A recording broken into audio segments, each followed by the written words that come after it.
আসসালামু আলাইকুম আমার প্রিয় ভিউয়ার্সরা সবাই কেমন আছেন?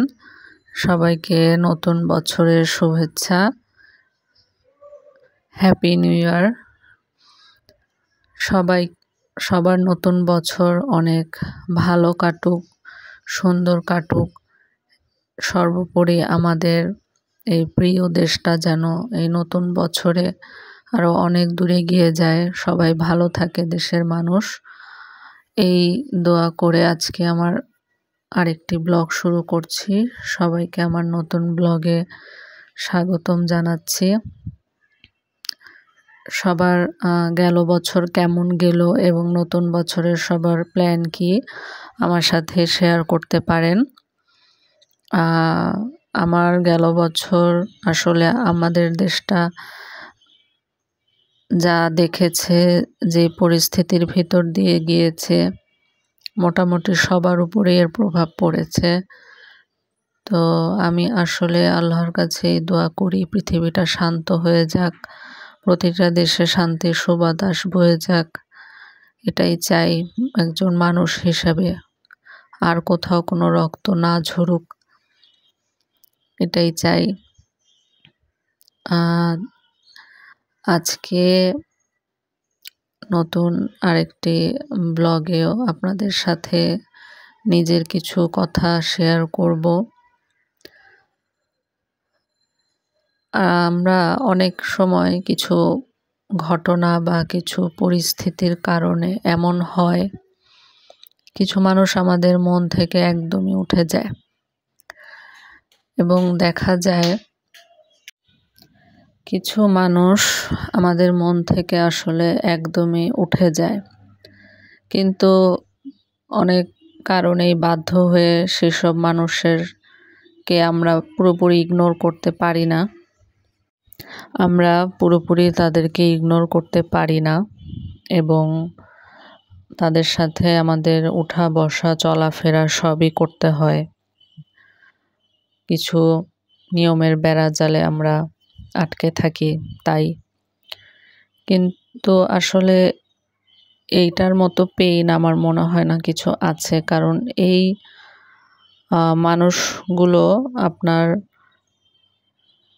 মানুষগুলোর কোনো কথাই আপনার আসলে আর পজিটিভ লাগবে না, এটাই বাস্তবতা। এই মানুষগুলোর কোনো কথা আসলে পজিটিভভাবে নেওয়াটা আর হয় না। তখন আসলে নিজের কাছেও খারাপ লাগে এবং নিজের সাথে নিজের একটা নীরব যুদ্ধ চলে, কিন্তু আসলে কিছুই করার থাকে না। তো এটাই আসলে, এই ব্যাপারটা কার কার সাথে হয়, কে কে এই ব্যাপারটা ফেস করেন আমাকে বলতে পারেন, নাকি এরকম পরিস্থিতিতে আপনারা কি করেন? আসলে পরামর্শ দিলে আমার উপকার হতো, কারণ এমন অনেক সময় থাকে যে আসলে ইগনোর করতে চাই কিন্তু ইগনোর করা হয় না। দেখা যায় যে ওইটা নিয়ে মাথার মধ্যে ঘুরপাক খেতে থাকে যে এই কথাটা কেন বলল, কেন আমাকে এই কথাগুলো বলে। আসলে মানুষের মন থেকে উঠে যাওয়ার মতো খারাপ কিছু আর নাই। তাই আমি সবাইকে বলবো যে এমন কোনো আচরণ, এমন কোনো কথা আসলে মানুষকে বলা ঠিক না যে সেই মানুষটা আপনাকে নিয়ে ভালো কোনো চিন্তা আর কখনোই করতে পারবে না। আমরা পৃথিবীতে কেউই চিরকাল থাকতে আসিনি, চলে যাব সবাই। তো এই আমরা নিজেকে বড় দেখানোর জন্য বা নিজের স্বার্থ সিদ্ধির জন্য অন্য মানুষকে খুব সহজেই আঘাত দেই, অন্য মানুষকে ছোট করি, কিন্তু এটা বুঝি না যে এই জিনিসটা যে তিন ডাবল হয়ে আমাদের দিকে ফিরে আসতে পারে, যা খুবই খারাপ। আমি আসলে যেমন আমার সাথে কেউ ভালো করলে আমি তার সাথে অনেক ভালো, কিন্তু এটা আমার বলতে আসলে এটা আমার সমস্যা বলতে পারেন, আবার আ ভালো দিকও বলতে পারেন।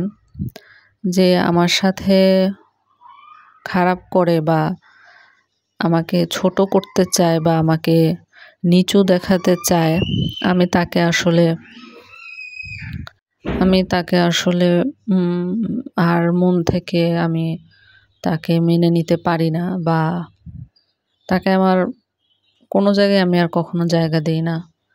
আ এটাই আমি। এটা আমার বলতে কোনো ইয়ে নেই। হয়তো আল্লাহ পাক আমাকে ওভাবেই বানিয়েছে। আমি ক্ষমা করে দেই, ক্ষমা করে দিতে চাই, ক্ষমা করে দেওয়ার চেষ্টা করি। কিন্তু ওই মানুষটাকে আমি টলারেট করতে পারি না। নিজের সাথে নিজের যুদ্ধ চলে, যুদ্ধ করি এবং আল্লাহর কাছে সাহায্যও চাই যেন আল্লাহ আমাকে এগুলো থেকে দূরে রাখেন এবং আমার মানসিক শান্তি, যে জিনিসটা সবচেয়ে বড় দরকার একটা মানুষের বেঁচে থাকার জন্য, সেটা আমাকে দেন। অনেক কথাই বললাম নিজের মনের কষ্টগুলো। নতুন বছরে আসলে কষ্টের কথা দিয়ে শুরু করলাম। আ অবশ্য ভিডিওটা রেকর্ড করছি পুরান বছরে, নতুন বছরে না। সবাই আমার জন্য দোয়া করবেন যেন নতুন বছরটা আমার ভালো যায়। আমি মানসিক শান্তিতে কাটাতে পারি। সবাইকে ধন্যবাদ ভিডিওটি দেখার জন্য।